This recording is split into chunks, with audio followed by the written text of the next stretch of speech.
네, 안녕하십니까. 조원장입니다. 초급 한문 강독 시리즈 사자소학 26번째 시간입니다.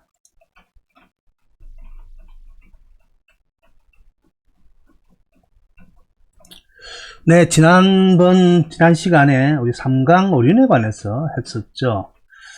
삼강 오륜, 지난번 편을 녹화를 할 때는 제가 좀 컨디션이 아주 상당히 좋지 않아가지고, 목소리도 그렇고, 내용도 어떻게 했는지 모르겠습니다. 아무튼 업로드 했습니다만은 삼강 오륜에 관한 내용은 6.25 사회가 지향하는 가장 근본적인 내용이기 때문에 다시 한번 지난시에 했던 것 삼강 오륜에 관해서 한번 더 살펴보도록 하겠습니다. 부자유친하며 군신유의하라. 부부유별하며 장유유서하라. 붕우유신이니 시위오륜이다. 적어도 오륜에 관해서는 다 외우셔야 하겠죠. 그래서 부자유친 하면 부모와 자식 사이에는 친함이 있다는 거죠. 친함, 친밀함이 있다는 거고, 군신유의, 임금과 신하 사이에는 의로움이 있다. 의로움이. 요 의로움, 의리라는 개념 자체는 임금은 임금이 해야 할 일을 제대로 하는 거고, 신하는 신하의 할 일을 제대로 하는 겁니다. 그런데 서로가 자신의 일을 할 수 없고 자기의 영역을 침범하면 안 된다는 거죠. 그래서 원래 의자라는 것도 공정한 분배의 원리에 의해서 만들어진 글자이기 때문에, 아무튼 임금과 신하 사이에는 각자 제각각 해야 할 일을 제대로 하는 함에, 그것이 의리를 지키는 겁니다. 그 다음에 이제 부부유별, 부부 사이에는 분별이 있어야 한다는 것인데, 실제 부부 사다수학의 앞쪽에서도 한번 이야기했죠. 이제 부부지간은 이성, 두 개의 성이 만나서 이루어진 것이라고 그랬죠. 그래서 다른 성이 모여졌기 때문에 다른 집안이 모여서, 두 집안이 모여서 하나의 새로운 가정을 만들기 때문에 뭔가 트러블이, 문제가 생길 수도 있는 거고, 뭐 톱니바퀴처럼 잘 돌아가지 않을 수도 있을 겁니다. 자, 그렇기 때문에 각자 해야 할 일, 해야 할 영역, 책임과 역할을 명확하게 구분하고 있는 것은 너무너무나 중요합니다. 그래서 남편이 해야 할 일과 아내가 해야 할 일을 서로 구분하고 서로 책임과 의무를 다하는 그러한 사이다라는 의미에서 부부 사이에는 분별이 있어야 한다라고 이야기하는 겁니다. 그 다음에 이제 장유유서죠. 장유유서는 어른과 아이 사이에는 차례와 질서가 있어야 한다. 기본적으로는 나이 차이가 많이 나는 할아버지와 아주 나이 어린아이도 있겠지만은, 나이 차이가 얼마 나지 않는, 같은 또래 집단이 아니면서도 4살, 5살, 6살, 7살 정도의, 그런 나이가 많이 차이 나지는 않지만은, 그런 사람들이 사회적으로나 아니면 국가적으로 어떤 다른 일을 함께 도모할 때는 서로, 자기는 의견을 내세우다 보면 어떤 문제가 많이 생기기도 합니다. 그렇기 때문에, 그래서 어쨌든, 먼저 태어나신 분들은 많은 경험과 지혜를 가지고 계시기 때문에 나이 어린 사람들은 연륜이 많은 분들을 존중하고 따르고 공경하는 것은 무엇보다 필요한 덕이라고 생각합니다. 그래서 장유유서, 어른과 아이 사이에는 차례와 질서가 있어야 한다는 것이고요. 그 다음에 붕우유신, 붕우는 서로 한 스승 밑에서 배우는 벗들이라든지 아니면 생활문화나 지역적 환경에서 함께 자란 사이, 친구, 벗들이죠. 자, 그런 벗들 사이에서의 가장 중요한 거는 서로에 대해서 내가 상대방을 믿는 게 아니고 믿음을 줘야 한다. 신이 믿음을 줘야 한다는 거 있는 거예요. 자, 그렇기 때문에 또 친구는 믿음을 주는 사이이기도 할 뿐더러 자기 자신, 특히 유교에서는 자기 자신의 인의 경지를 둬야 하는데, 닦는데 필요한 거울과 같은 그런 존재. 그래서 붕우유신입니다. 이렇게 해서 이것들, 요 5가지를 오륜이라 하고요. 그 다음에 군의신강이라고 그랬죠. 임금군이죠. 임금은, 임금이, 신하의 별이가 된다는 거예요. 자, 임금은 신하의 별이, 요 별이란 것은 바탕이나 근본. 그죠? 자, 바탕이나 근본이고, 신하가 임금을 섬기는 게 바로 근본이 바로 이제 군의신강이고, 그 다음에, 어버이는 자식의 근본이 된다는 거예요. 섬기는 데. 자, 자식은 부모를 섬기는 것이 바로 근본이 되고, 그 다음에 남편은, 남편이가 아니고, 여기는 반대로 해석을 하면 반대로 해야 되겠죠. 아내는 남편을 섬기는 것을 반대로 해야 되겠죠. 자, 그래서 임금은 신하의 별이가 되고, 아비는 자식의 별이가 근본이 되고, 남편은 아내의 근본이 된다는 거예요. 그래서 실질적으로 여기 나와 있는 삼강, 자, 이것들은 삼강이라고 하는데, 삼강이 된다, 삼강이라 한다라고 해석을 할 수 있지만은, 요 삼강의 의미는, 기본적으로 그냥 정치적, 인위성이 좀 강합니다. 자, 그렇기 때문에, 보다 이 모든 인간관계 중에 자연스러운 인간관계인 이 오륜, 특히 모든 인간관계와 인간이 자신의 지위에서 지켜야 할 역할과 윤리적 의무를 강조하는 내용이 이제 오륜인 것에 반해서는, 오륜인 것에 반해서 또 삼강 내용은 뭐랄까 반드시 그렇게 하시면 안 된다는 정치적 그런 요소가 들어가 있죠. 자, 아무튼 이렇게 해서 지난 시간에 했었던 삼강 오륜에 관해서 살펴봤고요. 자, 오늘은 전체 내용을 보면 구용입니다. 구용. 이 용이라고 하는 것은 얼굴용이지만은 얼굴, 모습, 자세, 태도 이런 것을 다 용이라고 합니다. 겉으로 드러나는 것입니다. 겉으로 드러나는 것. 자, 그래서 일반적으로 용모할 때도 용을 쓰고요. 겉으로 드러나서 상대방이 받아들이게끔 할 수 있는 것은 다 용이라고 하는데, 이 용에 9가지가 있다는 거예요. 그래서 보면 이제 조경, 필중, 수용, 필공, 목용, 필단, 자, 구용, 필지, 성용, 필정, 두용, 필직, 기용, 필숙, 입용, 필덕, 색용, 필장, 시왈, 구용이라 해서 오문의 내용은 이제 이렇게 돼 있죠. 오문이 돼 있는데, 자, 이것들을 하나하나 자세하게 살펴보도록 하겠습니다. 잠깐만요. 여기 이제 맨 처음이죠. 여기 맨 처음입니다. 이 구용이란 것은, 아까 이야기했죠. 구용이라고 하는 것은, 기본적으로 군자가 늘 지녀야 할 자세와 태도를 이야기합니다. 항상 군자라고 할 것 같으면, 한시라도, 벗어나서는 안 되는, 항상 몸에 배어 있어야 할 9가지의 대표적인 태도나 자세를 이야기하는 것인데, 실제 요 얘기 옥조편에 나와 있는 것입니다. 맨 먼저, 조경필중이다. 조경필중. 발의 모양입니다. 그리고 발의 태도, 발의 모양은 반드시 무거워야 한다. 자, 발의 마음가짐, 발의 자세는 반드시 무거워야 하고, 그 다음에 수용. 자, 손의 용모, 손의 태도, 손가짐이죠. 손가짐은 반드시 공손해야 한다는 것이, 공손해야 한다. 일반적으로 우리 보면, 그죠? 옛날, 우리 나이도 드신 분들도 학교 때 보면 교복 입고 다닐 때, 한쪽에 손을 주머니에 넣고, 한쪽 발 까딱까딱 삐딱하게 흔들면서 서 있으면, 품행이 불량하다라고 그랬잖아요. 그죠? 그렇기 때문에, 서 있는 모습, 걷는 모습도, 좀 장엄하고 무겁게 하고, 그 다음에 앉아서도 발을 까딱까딱거리지 않고, 이제 바르게 했어야 할 것이며, 특히 이 두 손은, 어떤 누가 온다 하더라도 손을 앞으로 모으고 공손하게 있으면 이 사람의 행동, 품행이 좀 뭐랄까 아주 제대로 바르다라고 본다는 것이죠. 실제 얘기에 보면 일단 여기 구용이 얘기에서 왔기 때문에 얘기라는 책에 나오면 군자의 얼굴 모습은 여유가 있고 고요하지만 존경해야 할 사람을 보면 공경하고 조심하는 태도를 취한다. 일반적인 거예요. 그래서 발의 모습은 무게가 있고 손의 모습은 공손해야 한다라고 해서 조경필중, 수용필공이라는 것인데, 무릇 군자의 용모란 발이 무거운 듯하고 손은 공손하게 가져야만 한다는 겁니다. 그래서 사람에게 따라서는 걷는 모습을 보고 그 사람을 평가하기도 하죠. 그래서 걷는 모습이 아주 진중하고 걷는 모습이 이쁘면 그 사람이 자세가 올바르다고 또 이야기를 하잖아요. 그죠? 근데 반대로 아주 경망스럽게 걷고, 그죠? 촐랑거린다고 하죠. 촐랑거리기까지 까부는 것 같이 걸으면 사람이 경망스럽다고 이야기를 하죠.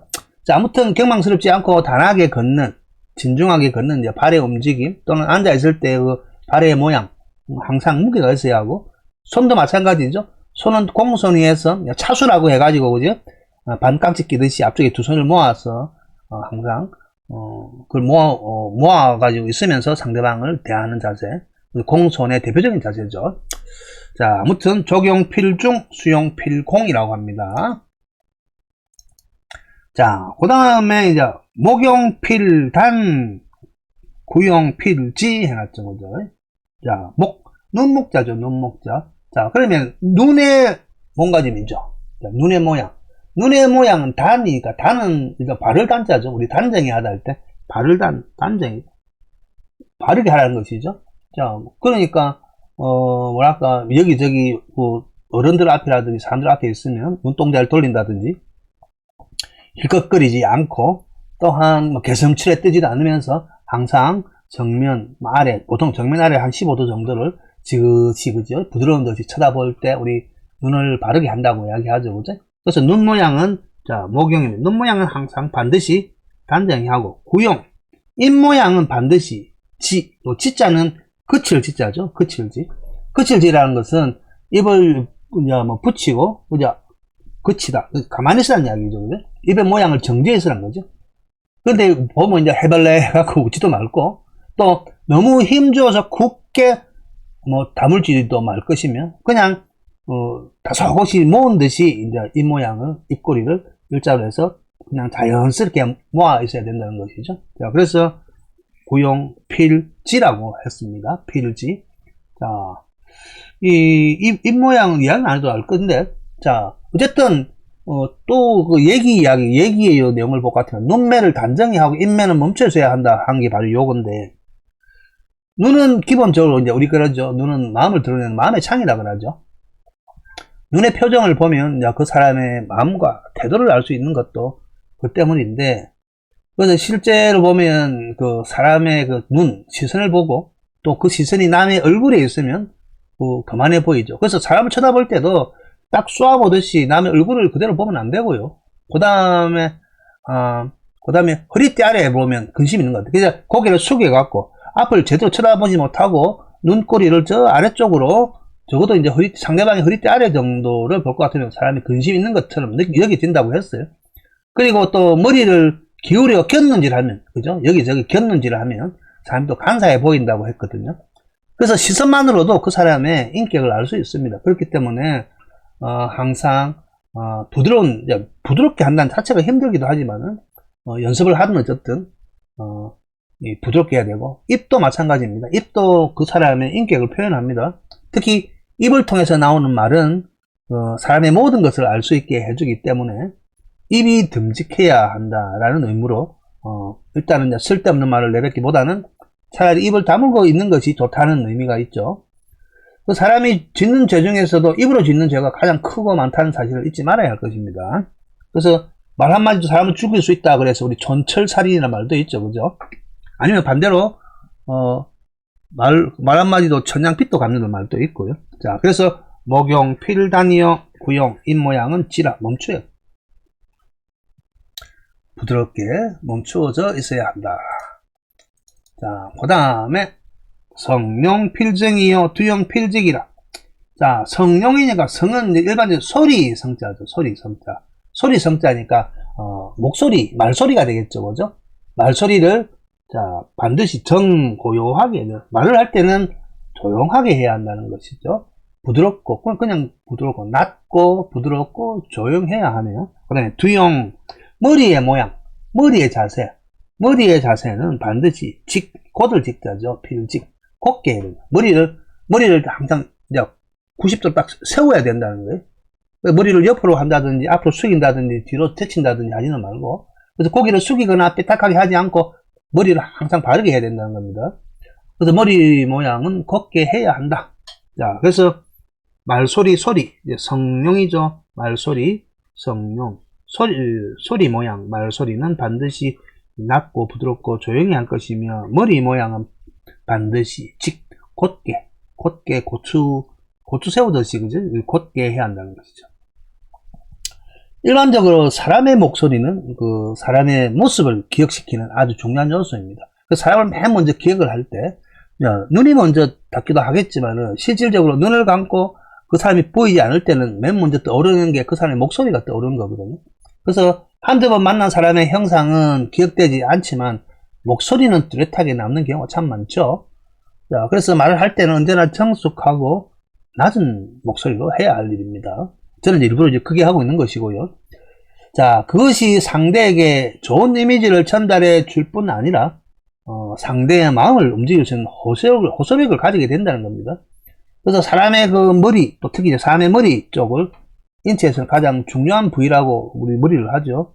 또한 학문적으로나 아니면 관념적, 또 형이상학적으로도 이 정신활동과 사고도 모두 이제 머리에서 이루어지죠.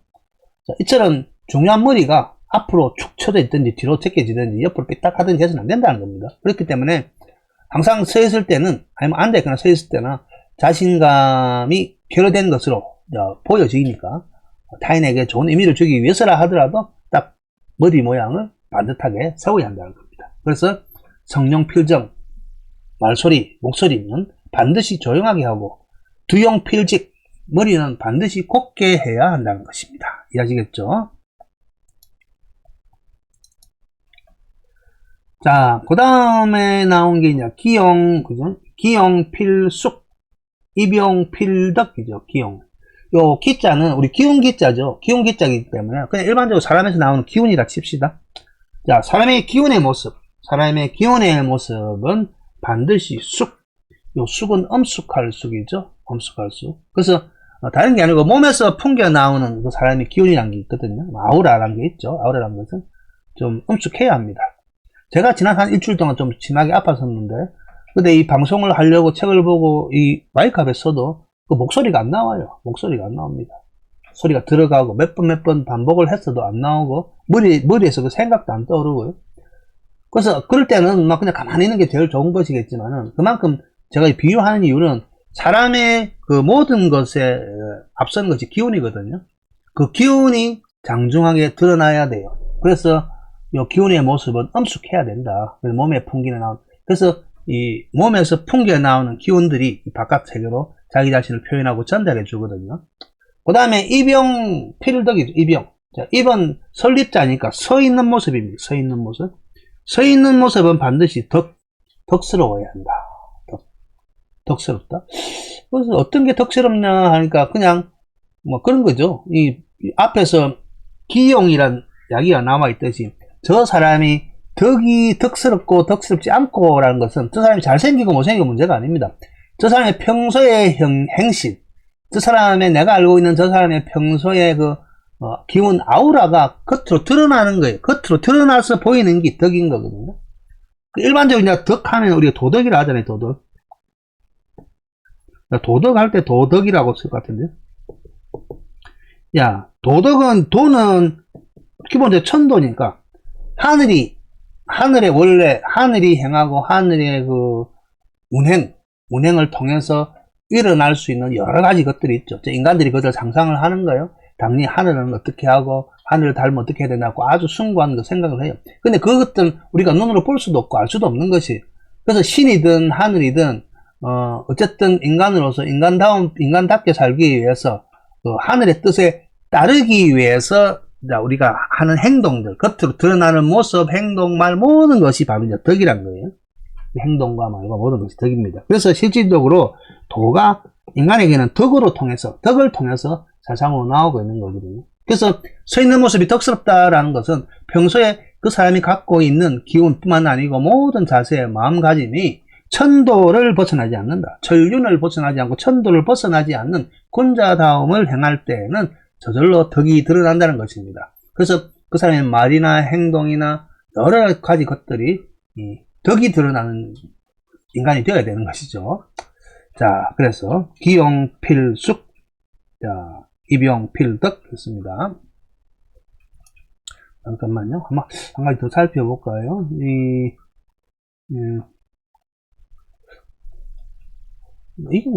내용은 제가 국내에 있는 내용을 보니까 이렇게 뭐 굳이 이야기할 필요 없는데, 앉을 때는 반드시 시동처럼 자세를 바르게 하고 장중한 모습은, 시동은 어떤 어린아이가 어른이나 높은 사람을 모실 때 하는 그 경건한 자세 있죠. 굳이 그것까지 할 필요는 없고요.